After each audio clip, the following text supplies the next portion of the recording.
La question, je crois que c'était la question la plus, une question qui était très importante pour moi, que j'avais envie de vous poser. C'est chez vous. Alors c'est une question intime, mais vous y répondrez évidemment suivant le chemin que vous désirez. Chez vous, comment s'est passé enfant l'éveil à la notion de justice et d'injustice?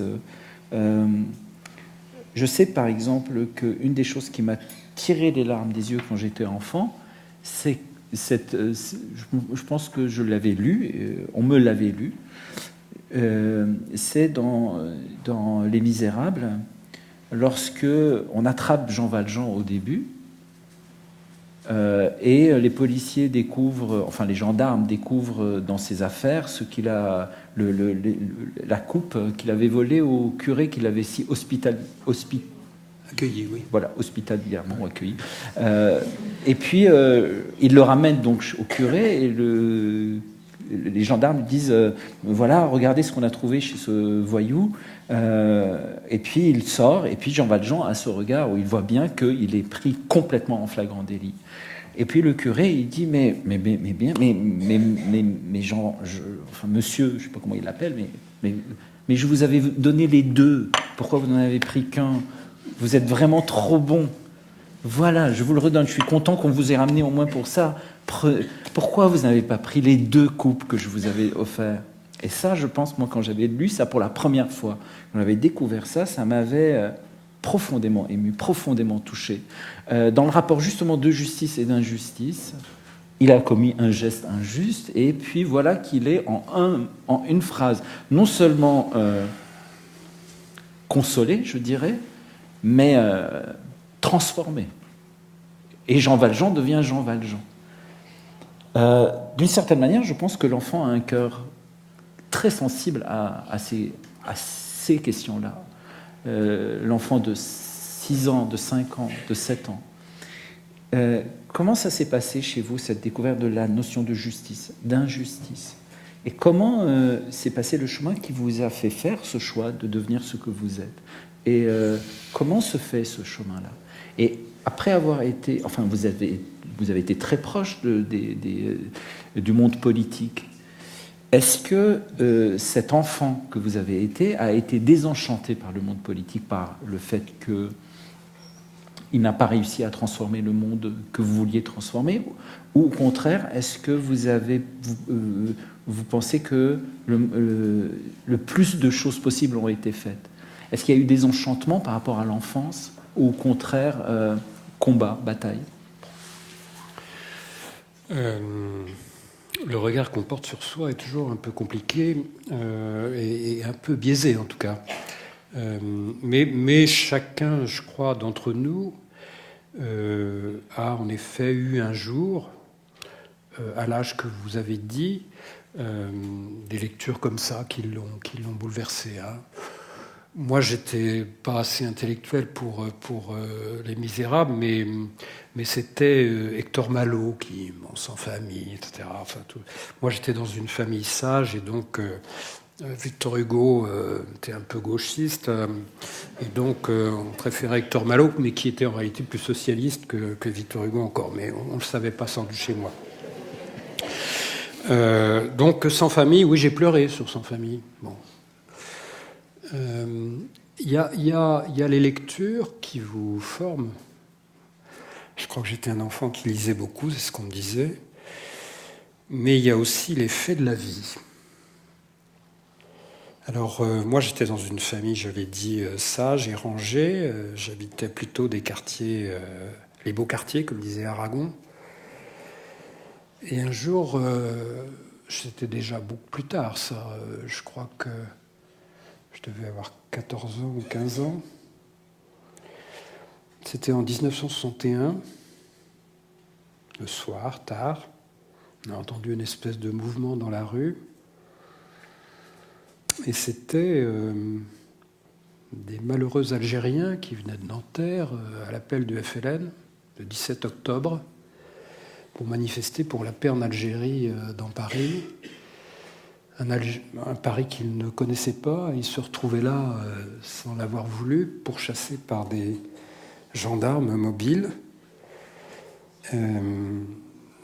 Et ce petit troupeau, parce que toute cette manif avait été dispersée en petits troupeaux, apeurés, ne disaient rien, fuyaient les gendarmes qui, eux, criaient et tapaient fort.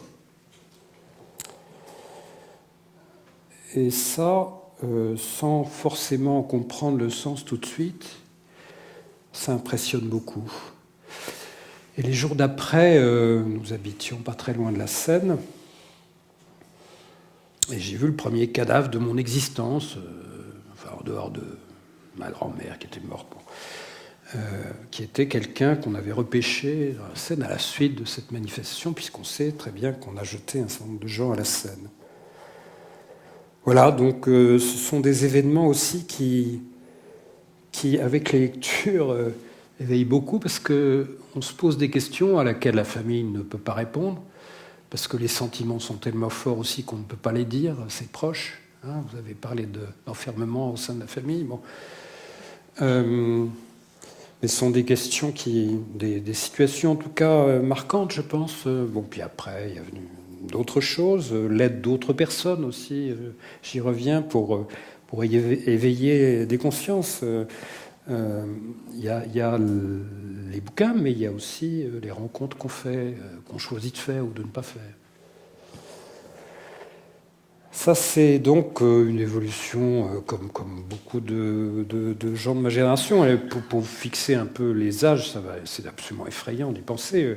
La guerre d'Algérie a fait beaucoup, puisque j'étais au lycée quand elle avait lieu, dans un lycée du centre parisien, et donc ça se castagnait à peu près tous les jours à la porte entre partisans de la paix en Algérie, comme on disait prudemment à l'époque, et partisans de l'Algérie française. Bon. Et donc là aussi, on a les copains qui se font taper dessus, plus ou moins fort, donc on choisit son camp. Et ce que vous avez dit tout à l'heure sur cette suite d'événements qui ont été... vous avez dit Algérie, Vietnam, etc., rythme aussi les choix de l'adolescent. Il faut prendre parti à ce moment-là. En tout cas, c'était des situations ou des moments, peut-être que ça l'est encore aujourd'hui, où on ne peut pas rester hors de ça. On était dans des moments et dans des lieux où on ne pouvait pas rester en dehors. Donc voilà, on fait ses choix et le reste vient tout seul. Bon. Ça, c'est une première partie de réponse. La deuxième partie, c'est sur la vie politique et le désenchantement. Alors, moi, je sais qu'il est de bon ton de brocarder les hommes politiques et les femmes politiques. Prudence, aujourd'hui, il faut dire, les femmes, toujours. Et puis, dans le langage aussi convenu d'aujourd'hui, il faut ajouter tout le respect qu'on a pour les forces de sécurité. Bon, ça fait partie d'un même ensemble. Bon. Moi, j'ai beaucoup de respect pour la vie politique parce que j'ai commencé à connaître la vie politique, pas avec les miss, etc. C'est venu beaucoup plus loin, ça, mais par les tracts, les dimanches, les jours de marché, les affiches qu'on colle avec la colle qu'on se fout partout, etc., sur les murs. Bon, et donc, j'ai eu des idées de la vie politique qui étaient assez basiques au départ, et qui étaient des lieux aussi vous avez évoqué ce terme tout à l'heure, un peu galvaudé, mais très très fort dans ces cas-là, de fraternité.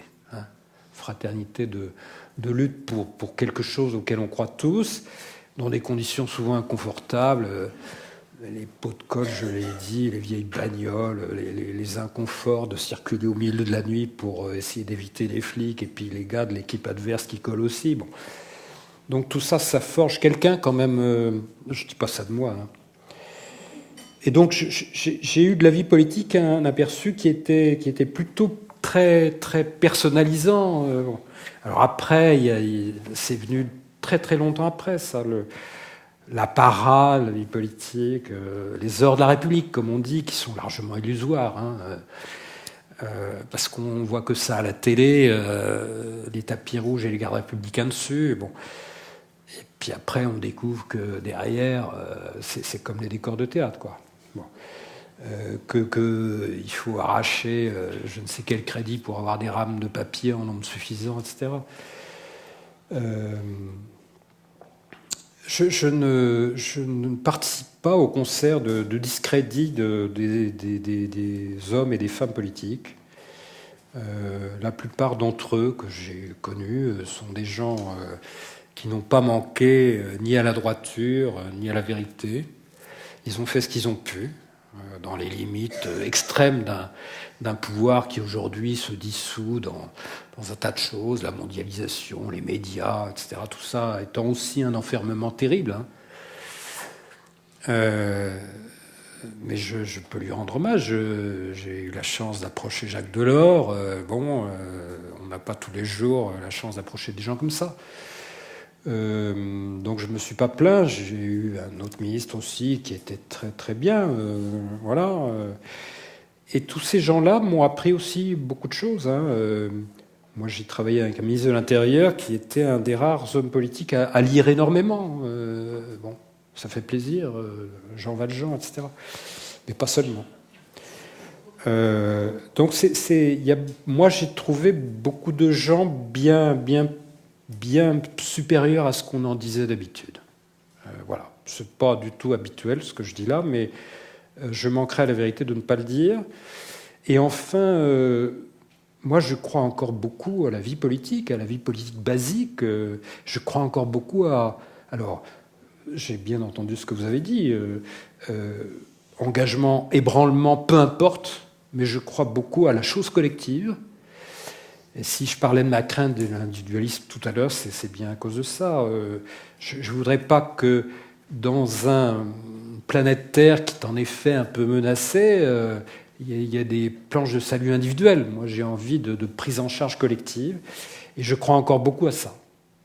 Et moi, ce que je vois aujourd'hui me donne plutôt, au contraire, l'idée de continuer, tant que je pourrais, à me bagarrer pour que les choses évoluent. En prison, parce qu'en prison, c'est vraiment dur, quoi.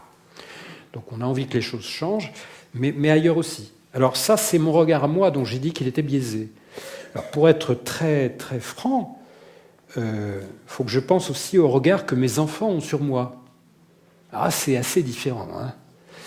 On est une génération, pour mes enfants, qui a tout capitalisé, le bonheur, l'emploi, la vie facile, qui a rien distribué, qui a tout gardé pour elle, et maintenant eux sont dans la, c'est pas le mot qu'ils emploient, difficulté.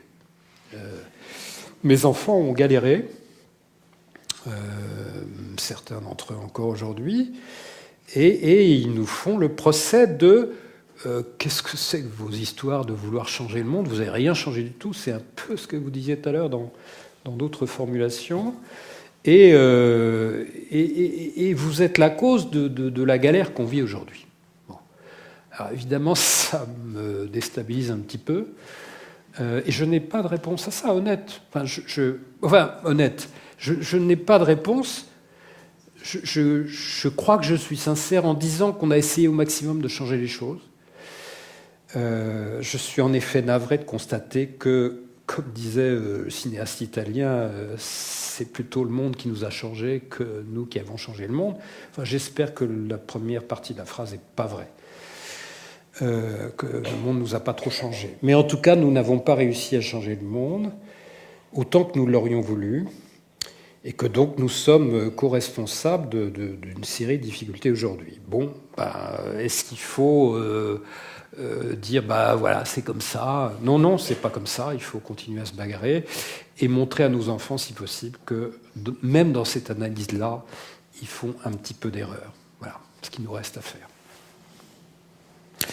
Alors, moi, je voulais aussi vous reparler théâtre et prison. J'évoquais tout à l'heure ce détenu qui a été transformé par les cours de philo.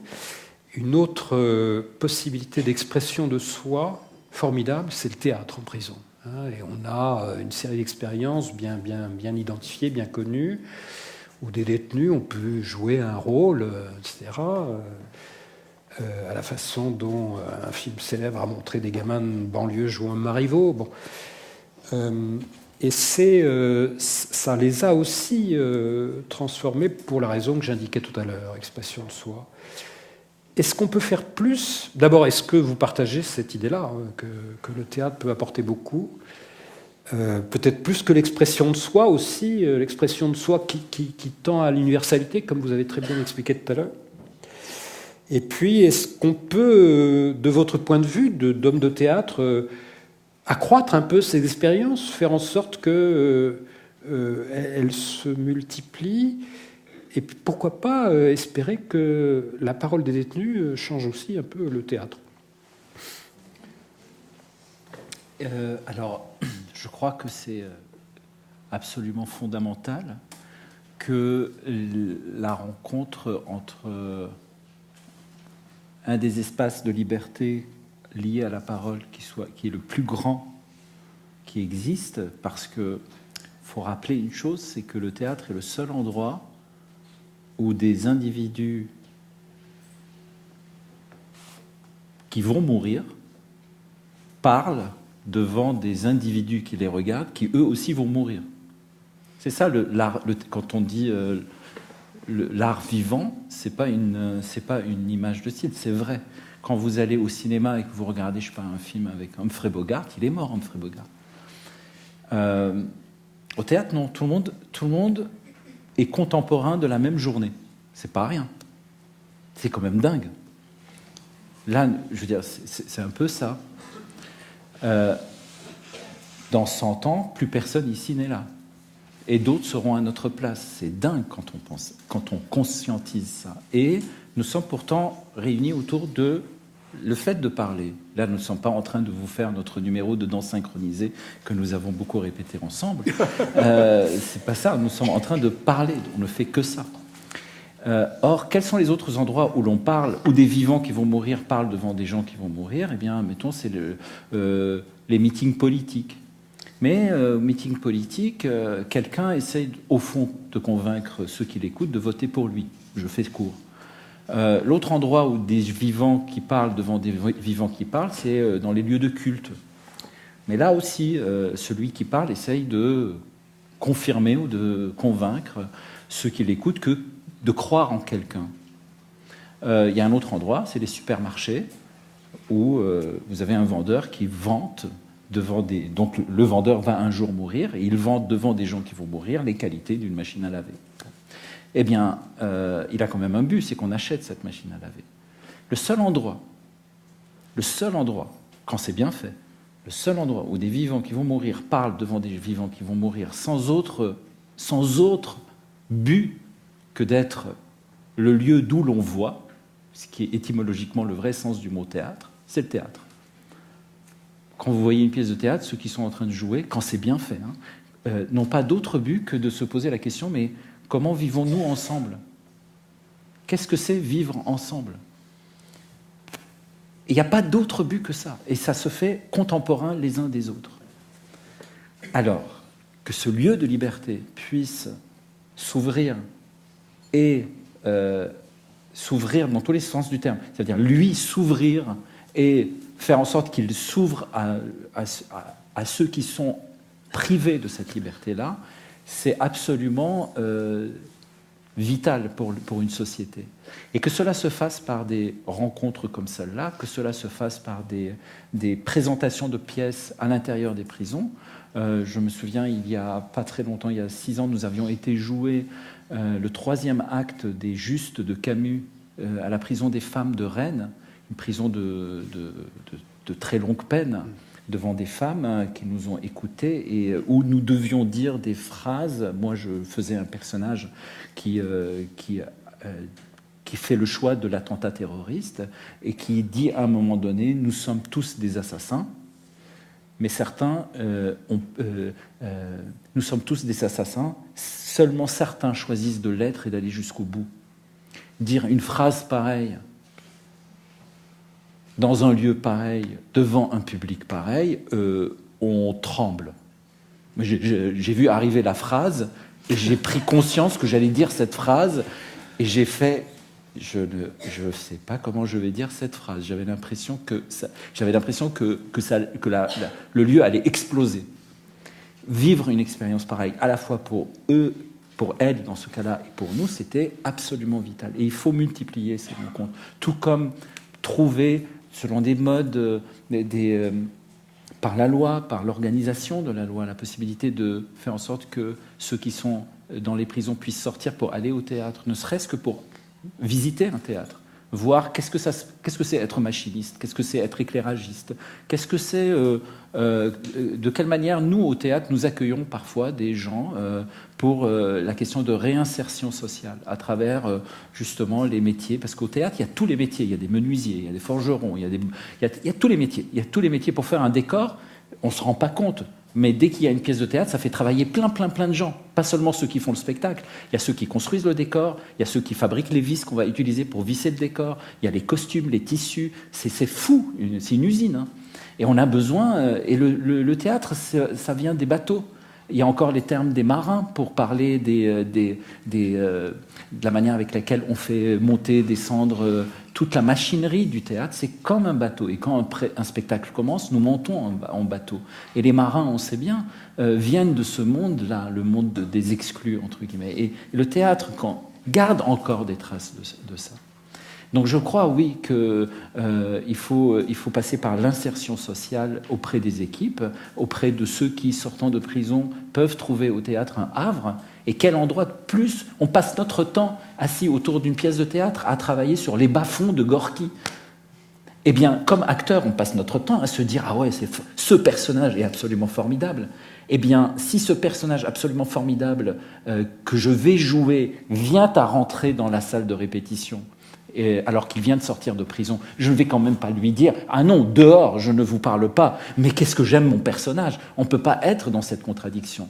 Donc nécessairement, le théâtre est le lieu qui, par définition, s'ouvre à tous les personnages, doit s'ouvrir à tous les personnages. Et partant de là, oui, insertion professionnelle, accueil comme public, mais aussi donner parole, écouter, monter sur le plateau, mais aller dans la siège. Toutes ces possibilités-là doivent nécessairement être encouragées, et plus le théâtre a des moyens, plus il peut le faire.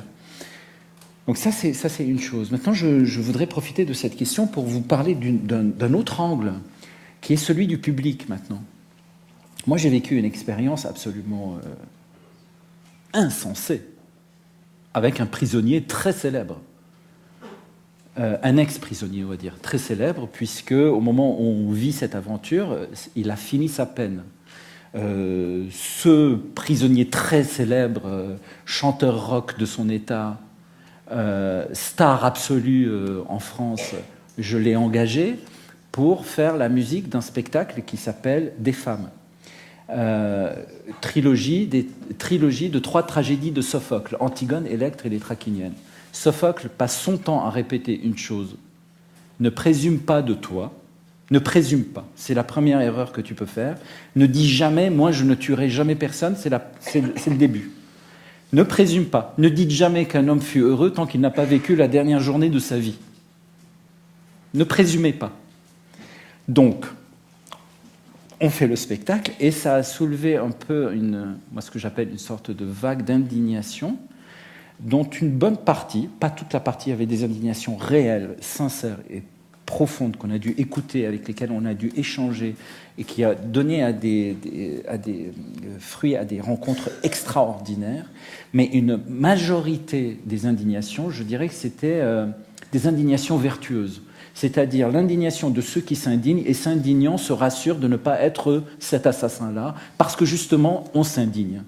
Et recouvrant quelque chose qu'on pourrait appeler le retour du refoulé, c'est-à-dire refoulant dans des tas de choses, et trouvant là l'occasion de rejeter un tas de choses, que ce soit par les lieux d'opinion, par les lettres, par les menaces de mort, etc., qu'on a pu recevoir.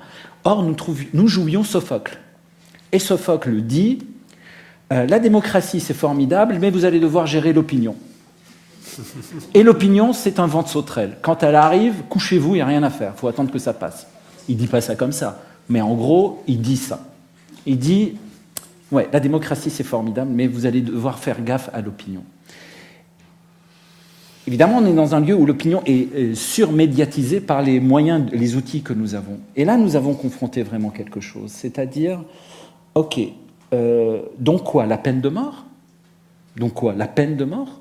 Et là, on était devant une situation où il y avait, au fond, une situation où on devait choisir. Est-ce que je mets la morale avant la justice, ou est-ce que je sacrifie la morale au profit de la justice, ou est-ce que je sacrifie la justice au profit de la morale ?